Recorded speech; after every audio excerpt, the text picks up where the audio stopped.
Oke, mari kita mulai dengan berdoa. Bapa Tuhan di surga, kami sangat bersyukur karena Tuhan baik dalam hidup kami. Tuhan, Kau memelihara kami sampai ini di akhir bulan Februari 2026 Tuhan.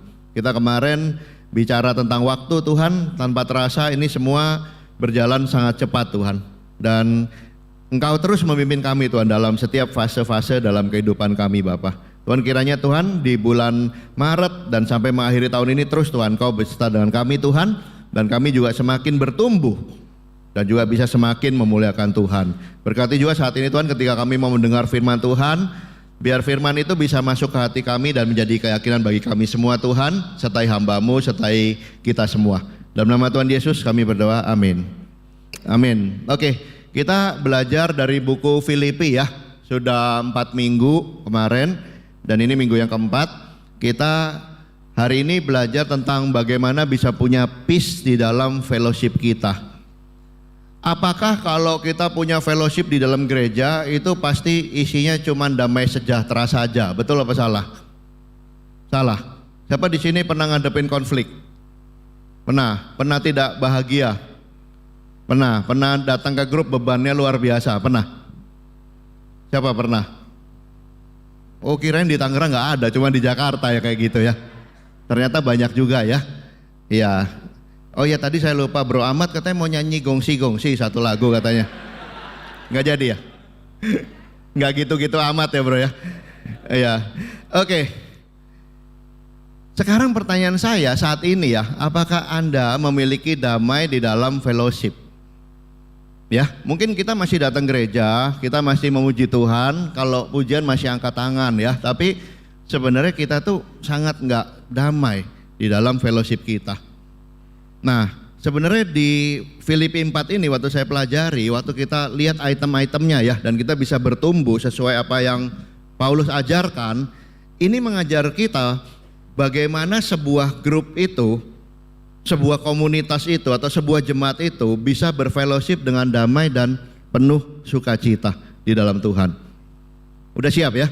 Hari ini kita akan belajar sama-sama dan tolong buang yang lalu.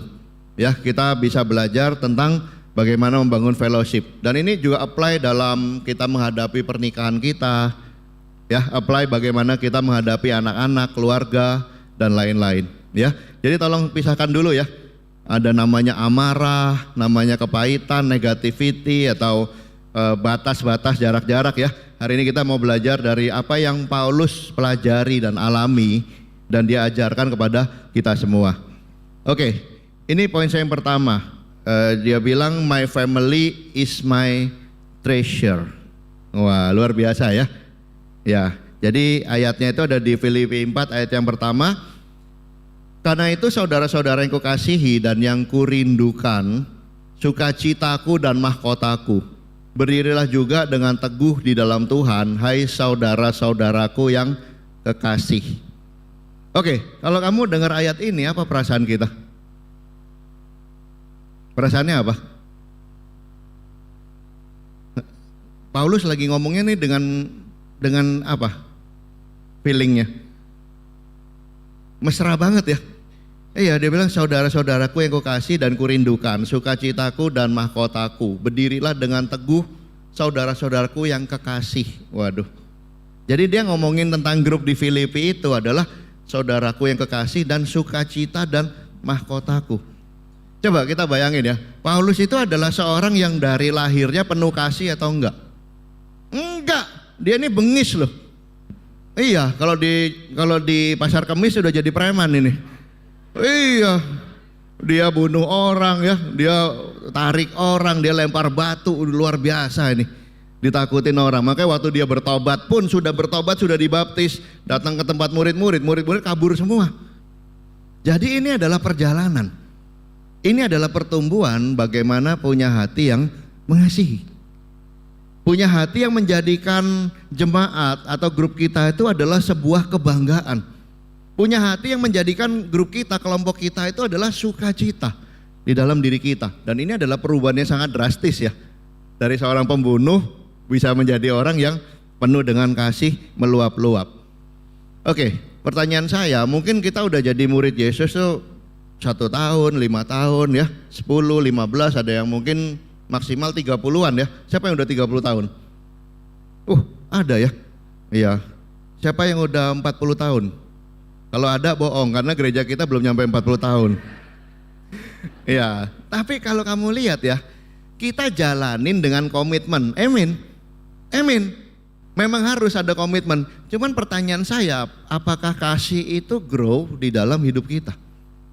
Ya, apakah benar-benar jemaat dan kebersamaan itu adalah sesuatu yang seperti sukacita? Ngerti ya, kalau dia bilang sukacita dan mahkotaku, ini adalah kebanggaan saya. Ya, saya sangat bangga Bro Ahmad datang ke Indonesia, menginjili Indonesia. Waktu dia maju ke depan ya dengan para mission team, wow, saya bangga ada orang-orang yang mau mengorbankan hidupnya, masa depannya untuk menginjili. Apalagi saya punya saudara di Tangerang. Saya sangat bangga. Saya bahkan tahu berapa dari kalian punya pergumulan yang sangat berat tapi bertahan sampai hari ini dan melewatinya bersama dengan Tuhan. Saya sangat bangga. Saya sangat bangga orang yang sangat kesulitan di dalam kehidupannya tapi masih mau bertumbuh, masih mau memberi buat Tuhan dan masih mau untuk mengasihi orang lain. Kita sangat bangga dengan jemaat.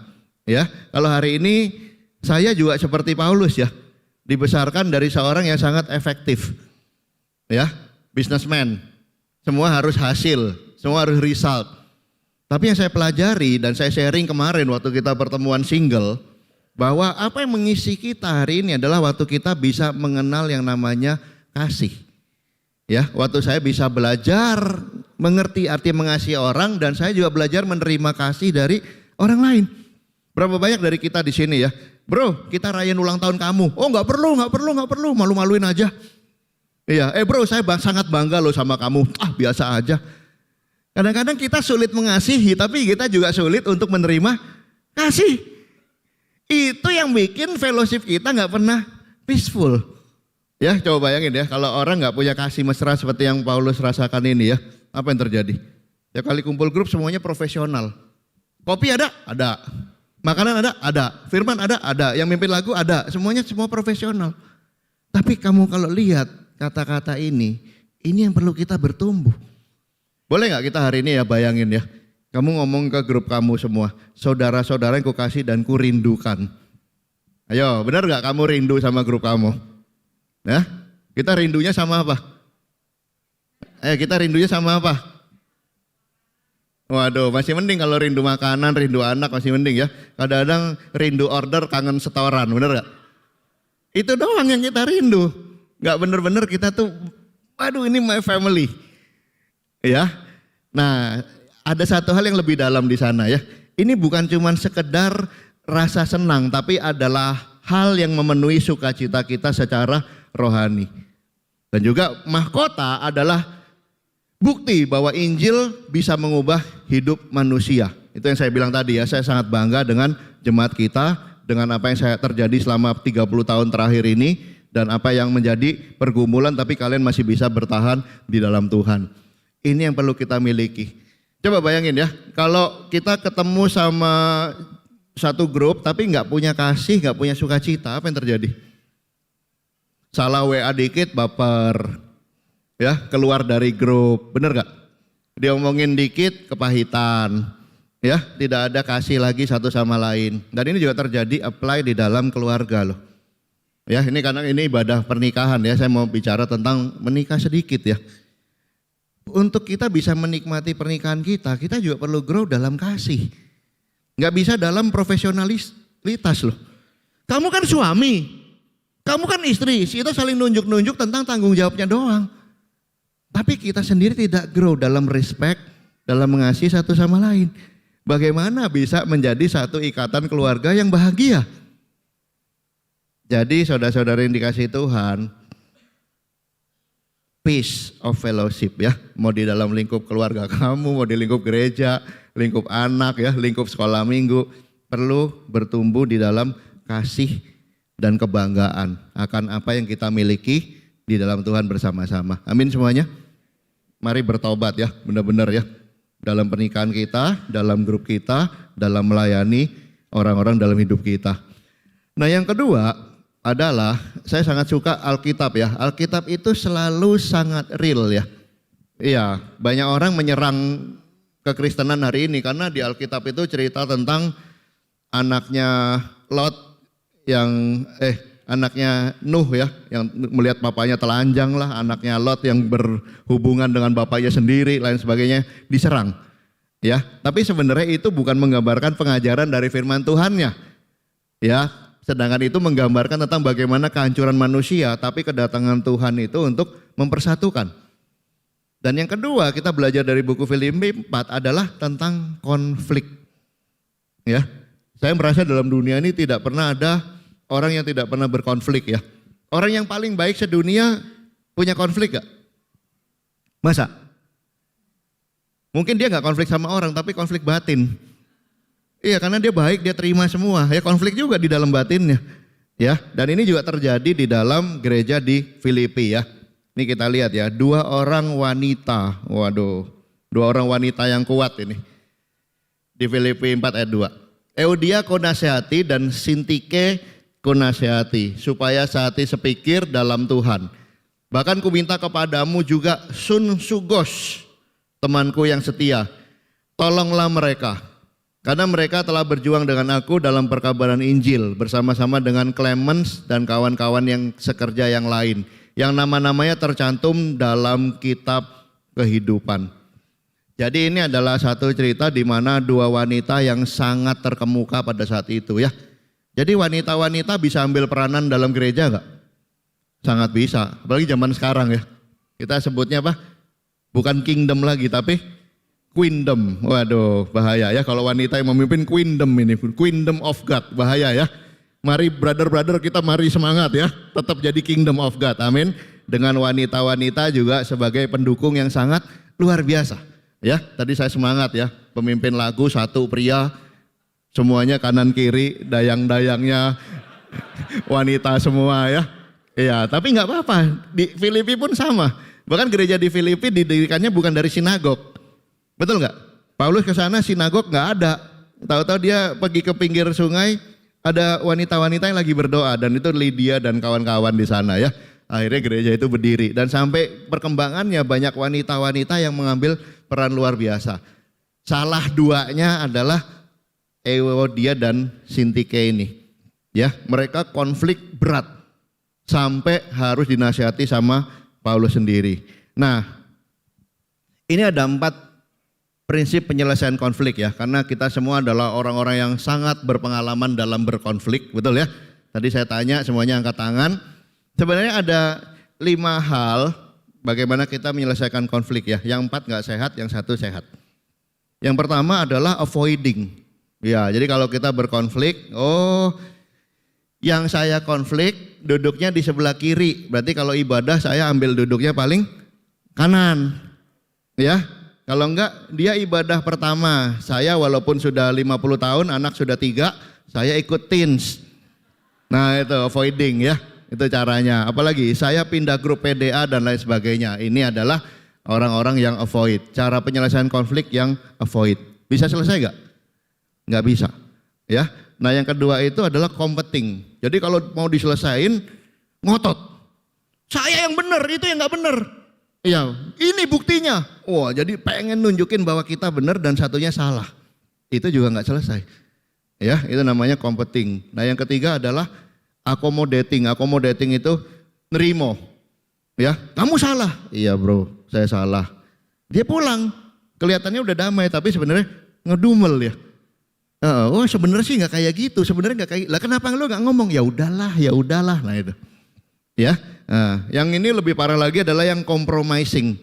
Penyelesaian konflik yang compromising artinya apa? Udahlah, aku nggak bisa lah. Emang aku kan manusia kan tempatnya salah dan dosa ya. Ya memang kita ginilah. Ya udahlah. Nah, namanya akhirnya apa? Agree to disagree. Apaan tuh agree to disagree? Iya, tidak ada penyelesaian. Kompromi. Ya memang aku nggak bisa lah. Nah, ini namanya kompromi. Itu pun tidak selesai. Nah yang benar dalam penyelesaian konflik adalah collaborating.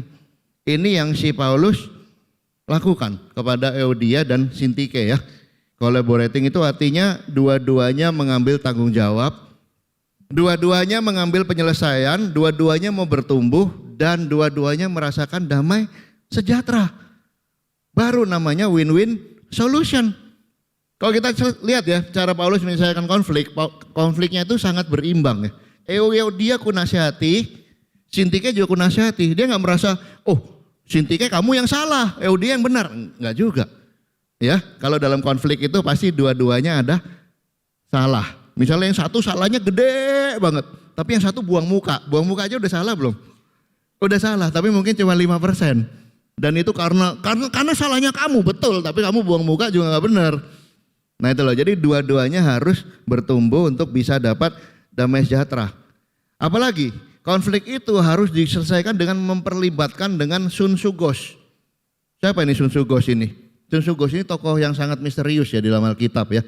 Ada yang bilang teman baik, ada yang bilang semua murid-murid yang sudah dewasa dan satu pikiran sama Paulus ya, itu bisa dilibatkan. Ada yang bilang Sun Sugos ini karena artinya teman baik, teman seperjuangan, disebutnya adalah Epaphroditus. Ya, tapi banyak yang menyanggah juga bahwa itu bukan Epaphroditus. Enggak ada masalah lah. Yang penting adalah Sun Sugos ini perlu untuk dilibatkan dan kita juga perlu untuk menjadi Sun Sugos. Jangan sampai, bro itu di grup kamu ya, kenapa kok ada 2 orang yang berantem ya? Iya tuh bro, udah 5 tahun bro. Tapi kita nggak ada keinginan untuk menjadi Sun Sugos. Ya kenapa di gereja ini kok yang ini nggak pernah ngobrol sama ini? Iya tuh bro, memang bro, biasalah. Akhirnya kita menjadi penyelesaian konflik yang compromising. Gereja yang compromising dan lama-lama konflik itu semakin banyak, gereja kita kehilangan yang namanya peace of fellowship. Ya, jadi salah satu tantangan daripada gereja adalah menyelesaikan konflik-konflik yang terjadi dan Anda perlu menjadi Sun Sugos. Kita perlu menjadi Sun Sugos, ya. Apalagi Paulus melihat tujuan bersama lebih besar daripada konflik-konflik itu. Lihat dia bilang, karena kita adalah kawan-kawan sekerja. Ya, kita berkumpul di sini bukan cuma untuk enak-enak doang. Kita berkumpul di sini bukan cuma buat makan-makan doang, tapi ada satu kos. Bukan kos-kosan ya, satu reason. Ya, satu tujuan yang jauh lebih besar, yaitu kita adalah teman seperjuangan. Kalau Anda dalam pernikahan, Anda adalah rekan yang akan mewarisi surga bersama-sama. Jangan berantem lagi. Di pernikahan kita ya, kalau suami sama istri udah Tom and Jerry, gimana kamu satu mobil, satu kamar, satu rumah, satu membesarkan anak, gak mungkin bisa. Sama halnya dengan bagaimana kita grouping bersama atau jalan paling gampang kompromi. Saya gak apa-apa bro, daripada ketemu brother itu saya pindah ke Jakarta aja bro. Ya 20 kilometer masih oke bro, daripada saya harus makan ati bro. Ya kalau gak makan ati, makan daging di sebelah banyak restoran ya. Ya, apalagi ada tujuan yang lebih besar. Dan yang terakhir adalah bahkan orang yang masih keras kita terima masih sebagai saudara. Ya, maka dia bilang apa? Masih diingetin yang nama-namanya tercantum di dalam kitab kehidupan. Mungkin ada orang yang bilang, berantem mulu, masuk neraka lu. Tapi dia bilang enggak, this is our family. Kita harus berjuang, kamu harus jadi Sun Sugos, ada kos yang lebih besar. Dan ingat ya, mereka adalah orang yang mendapat bagian dalam kerajaan surga bersama-sama. Kita masih fight sebagai keluarga di dalam Tuhan. Amin semuanya. Ini adalah contoh untuk ketika kamu hadapi konflik, gak menjadi kehilangan peace itu. Tapi buku ini mengajarkan untuk kita bahkan bisa mempersatukan dengan prinsip-prinsip yang diajarkan. Nah yang ketiga adalah prinsip bagaimana kita bisa menjadi orang yang seperti Paulus ya. Dari pembunuh, keras tapi jadi baik hati, suka melayani, rajin menabung. Betul ya? Ini jadi orang yang baik dan benar-benar kelihatan. Ini di Filipi 4 ayat 4 sampai 5. Dia bilang gini, bersukacitalah senantiasa di dalam Tuhan. Sekali lagi kukatakan bersukacitalah, ada tanda seru. Artinya bersukacita itu pilihan atau situasi. Kan kita suka ngeledekin orang ya. Happy banget nih tanggal muda ya. Ini berarti sukacita enggak? Bukan, karena eksternal lingkungan. Iya, wah lagi apa nih dapat kang tau ya. Oh lagi berbuah ya. Oh lagi anak lulus ya. Oh lagi anniversary ya? Ya iya itu jelas, tapi itu bukan sukacita. Itu adalah merasa senang, beda ya. Sukacita tuh dari dalam atau bahasa Inggrisnya tuh joy. Ya, tapi kalau kesenangan itu sangat bergantung sama eksternal. Contohnya saya masuk ke sini di gereja di Tangerang, tahu-tahu dikasih karpet merah, ya, disalamin semua brother sister apa, yeah bro apa kabar ya, dikasih kue-kue, dikasih makanan, dikasih digendong ke tempat duduk, oh ya, pulang dianterin atau di posisi yang lain datang tak dijemput, pulang tidak diantar ya, itu kan beda. Tapi kalau kamu bahagia karena itu, kamu tidak punya sukacita sebenarnya. Ya nanti kita akan jelasin lebih dalam. Dan hendaklah kebaikan hatimu diketahui semua orang, Tuhan sudah dekat. Sekali lagi tanda seru lagi. Jadi brother sister, Anda harus fight supaya punya joy di dalam kehidupan kita. Ya, coba contohnya, grup ada 5 orang, 5-5-nya punya joy. Peace gak itu fellowshipnya? Peace sekali. Tapi 5-5-nya gak punya joy. Sekali happy, sekali stres. Ya, sekali semangat, sekali tertekan. Sekali sangat positif, sekali sangat negatif. Kita ada di grup yang isinya orang bipolar semua nanti. Repot, nggak ada sukacitanya. Ya, tapi kalau punya sukacita itu sangat berbeda ya. Ciri-ciri orang yang bersukacita. Ini yang saya tadi bilang ya, joy itu bukan happiness. Happiness itu tergantung kantongnya tebelnya seberapa. Ya, punya barang-barang yang kita impikan atau tidak, orang-orang sikapnya seperti apa, pernikahan lagi bagus atau tidak, tanggal tua atau tanggal muda, itu namanya happiness. But joy itu sangat different, itu karena kamu punya Tuhan. Dan apa yang terjadi di sana? Di tengah tekanan, orang-orang ini tetap tenang, tetap stabil. Nah ini adalah orang yang punya joy. Ya, mau berantem di rumah, datang ke gereja, ya kamu gimana? Enggak terlalu oke bro, kenapa? Ada konflik di rumah tangga, ya. Gimana dong kamu? Yang nanya tambah yang enggak joy, kehilangan sukacita karena brothernya berantem. Gimana dong? Dia yang panik, dia bilang tenang, ada Tuhan. Ya, kita sudah lewati pernikahan 15 tahun, 20 tahun, Tuhan beserta dengan kita. Ini akan selesai. This too shall pass. Wah, gitu dong, tenang ya, beda. Apalagi tidak mudah tersinggung. Ini bisa dapat peace of fellowship nggak kok dikit-dikit tersinggung? Bro kemarin kamu ya senyumnya itu loh bro. Saya tahu kamu baik. Udah tahu kamu baik. Kenapa kok tersinggung? Iya kok senyum kamu kayak merendahkan saya bro. Kayak atau beneran? Iya kok sensi banget gitu loh. Kenapa? Karena nggak ada joy. Begitu happiness atau idealisme nggak tercapai langsung goyang dia. Bayangin gimana bisa punya peace of fellowship. Ya, apalagi orang yang selalu bersyukur dalam setiap keadaan ya. Ini saya pengen kamu coba kosongkan pikiran dulu ya. Cari 3 hal yang kamu bisa bersyukur. Ya, jangan yang dulu 30 tahun lalu, jangan. Yang minggu kemarin. Ya, 3 hal coba pikirin. Dapat gak? Siapa yang udah dapat 3 hal yang kita bisa bersyukur minggu ini? Seminggu loh, bisa. Ya, siapa yang tidak bisa menemukan 3 hal yang kita bisa bersyukur dalam 5 tahun terakhir. Nah kamu lihat hati kita. Ya, dan kalau di grup itu ada orang yang sulit bersyukur, namanya peace itu bukan peace. Hilang langsung. Ya, tapi kalau orangnya bersyukur, wih gila ya Tuhan itu luar biasa ya. Aduh keluarga saya ya banyak pergumulan tapi bisa melewati semuanya. Grup kita ini ya bisa bertumbuh loh. Luar biasa loh. Saya lihat orang-orang di sini hatinya luar biasa. Itu yang perlu terjadi. Benar-benar orang punya rasa syukur ya. Dan akibatnya apa? Kalau punya stabilitas ya, gampang bersyukur. Akhirnya banyak sekali energi rohani untuk bisa melayani satu sama lain. Saya sangat semangat ya. Enak gak buat kita tuh melayani di kedukaan? Enak gak? Hah? Sedih ya melayani di kedukaan ya. Sekarang kita lagi bikin semua orang harus melayani di gereja Jakarta ya. Dan kamu tahu apa yang terjadi? Gereja itu punya namanya tim kedukaan. 2 tahun lalu tim kedukaannya cuma ada 2 orang. Namanya Puji sama Lisan.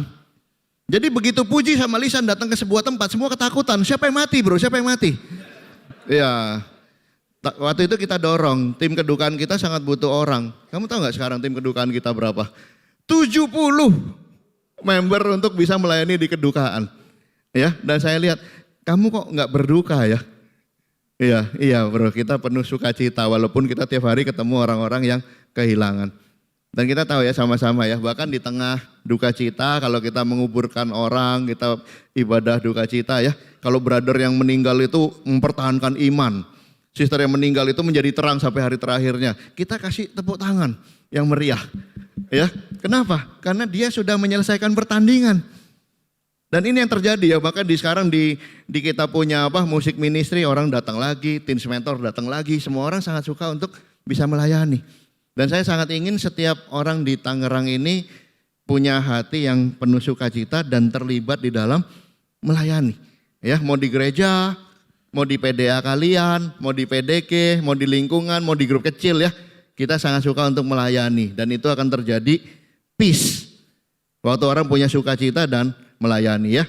Yang berikutnya adalah tidak diatur oleh kondisi eksternal, dewasa menyikapi konflik dan penuh dengan damai sejahtera ya. Siapa di sini yang khawatir dengan kondisi keuangan di Indonesia akhir-akhir ini? Waduh, baru dibilang jangan khawatir, nggak mau angkat tangan ya. Nanti gue dibilangnya nggak punya peace bro. Iya ya, kita pasti khawatir ya. Politik, pemerintahan ya. Tapi kamu lihat ya, pemeliharaan Tuhan. Jemaat itu dari tahun ke tahun nggak pernah tuh ada yang sampai nggak bisa makan. Nggak pernah tuh sampai anaknya nggak bisa sekolah. Nggak ada. Ya, kita lewatin berapa kali? 98 Krismon, 2005 masalah. Ya, berapa kali kita lewat semua. Keuangan kita pribadi secara rumah tangga gonjang-ganjing. Lewat juga nggak? Lewat juga. Ya, mari kita lihat benar-benar penyertaan Tuhan. Tidak khawatir ya. Nanti di cerita tentang pembuangan Israel kita bisa belajar lebih dalam lagi ya. Dalam posisi the peace of God ini. Ini poin saya yang keempat ya, the peace of God. Di Filipi 4 ayat 6 sampai 7. Janganlah hendaknya kamu khawatir tentang apapun juga, tapi nyatakanlah dalam segala hal keinginanmu kepada Allah dalam doa dan permohonan dengan ucapan syukur. Ya, dalam segala hal memohon pada Tuhan, tapi jangan lupa dengan ucapan syukur. Damai sejahtera Allah yang melampaui segala akal akan memelihara hati dan pikiranmu di dalam Yesus Kristus. Ya, oke. Nah sekarang pertanyaannya, bagaimana memiliki damai Kristus? Ya, saya pelajari hal ini ada 3 hal ya yang bisa membantu kita memiliki damai Kristus. Yang pertama adalah identitas sebagai anak Tuhan. Oke, siapa di sini punya orang tua? Punya. Kalau kamu nakal berarti kamu bukan anaknya orang tuamu lagi, betul apa salah? Kalau kamu nakal waktu kecil sebagai anak berarti kamu gak dapat makan malam, betul apa salah? Kalau kita nakal berarti kita gak boleh sekolah lagi besoknya, betul apa salah? Boleh. Dimarahin, tapi tetap kita adalah anak orang tua kita. Tetap dipelihara oleh orang tua kita. Itu maksudnya apa? Identitas. Ya, kadang-kadang kita tuh gak bisa punya damai karena identitas kita sebagai anak Tuhan itu gampang sekali hilang. Begitu di jemaat ada konflik, kita langsung bilang apa? Saya bukan anak Tuhan. Saya anak Tuhan tapi anak tiri. Saya anak pungut. Langsung hilang. Ya, identitas itu sangat penting ya. Saya lihat cerita ini ya, Battle of Philippi ini. Ini adalah perang karena terjadi pembunuhan terhadap Julius Caesar. Ya, Julius Caesar dibunuh, makanya terkenal sekali Battle of Philippi ini karena kita bahas buku Filipi, saya ceritain ya supaya kita tahu sedikit backgroundnya. Tapi ada satu orang yang berdiri untuk membalaskan dendam para pembunuh itu. Namanya adalah Gaius. Ya, Gaius itu adalah saudara ipar saya, bukan ya? Ya, Gaius itu nama berikutnya ketika dia bertumbuh dia menjadi Kaisar Agustus. Dan Kaisar Agustus itu adalah anak pungutnya Julius Caesar. Nah, ini bagus banget ya. Kata-kata adopsi di Alkitab itu sangat penting. Kita semua diadopsi. Waktu kita menjadi murid Yesus itu kita diadopsi sama Tuhan. Cuman bedanya adopsi di Roma yang dipakai dalam kata-kata Alkitab itu adalah adopsi total, penerimaan total. Orang yang diadopsi, puji Tuhan utangnya hilang, dibayarin sama yang baru. Orang yang diadopsi nama keluarganya hilang, diganti dengan marga keluarga yang baru. Anak yang diadopsi warisannya nggak dikurangin, bahkan dia punya warisan penuh. Dan yang menjadi pengganti daripada Julius Caesar itu adalah Kaisar Agustus yang adalah anak adopsi. Ini adalah identitas. Ya, ketika Anda menjadi murid Tuhan, kamu dikasih identitas yang baru dan itu jangan hilang. Jangan hilang. Siapa kita? Anak Tuhan. Siapa kita? Murid Yesus. Kondisi lagi jelek, kamu siapa? Anak Tuhan. Tetap kesayangan Tuhan, biji mata Tuhan. Dan ini yang membuat si Daud itu sangat kuat ya, kenapa ya?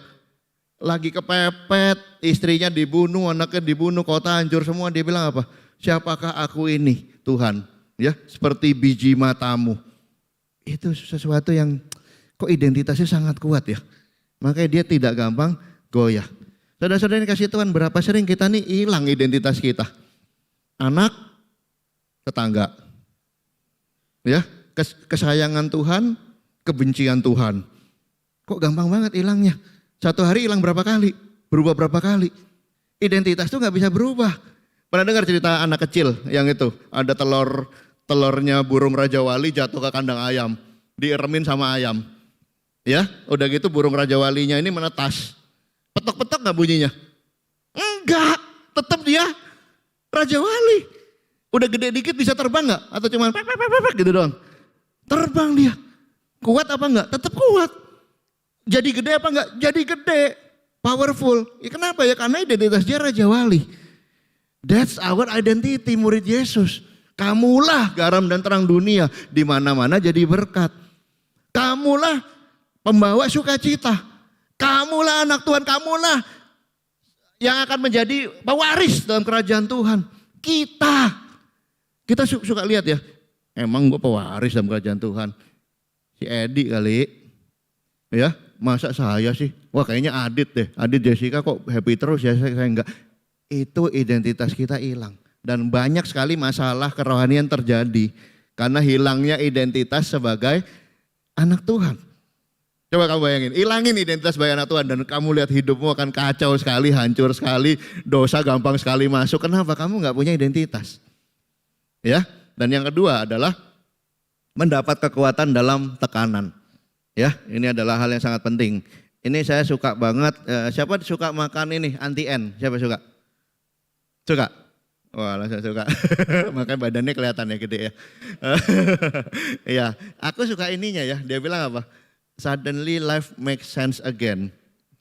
Iya, saya waktu baca ini ya langsung saya klik. Oh, waktu kita ikut Tuhan, suddenly life itu make sense again loh. Kamu lihat ya, ini kadang-kadang kita itu gak sadar ya, udah kelamaan menjadi murid Yesus terlalu nyaman, bener gak?